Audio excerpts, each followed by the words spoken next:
white coat means to me a lifetime of service. When you put it on, you don't just put it on for a year or 4 years. You're dedicating your life to a life of learning, a life of knowledge, to the dedication of life to helping those that can't help themselves, to the betterment of others.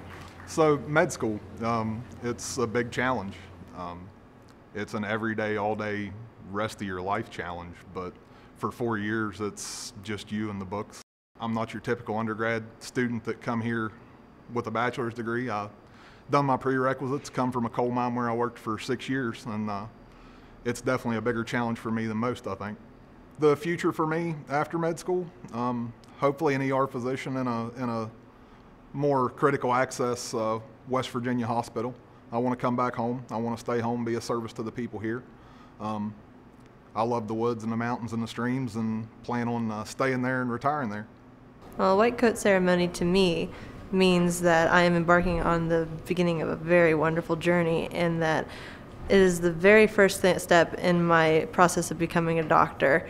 And it meant so much to me for my uncle to come and give me my coat, because he is the most influential man in my life, and I hope to be exactly like him. The white coat was the first step in that process. Medical school is like climbing a mountain. You start out and you're looking up at the top of it thinking, oh my gosh, I'm never going to get there.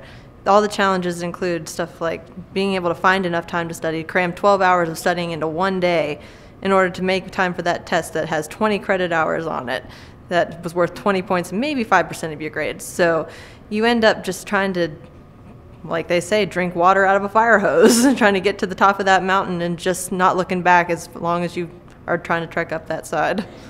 My future is honestly a world of possibilities here at WVSOM. I expect myself to be in orthopedic surgery once I choose my residency area, but honestly, I could go anyway. I could see myself in cardiovascular. I might be interested in peds, so I'm just looking forward to what the future might hold for me.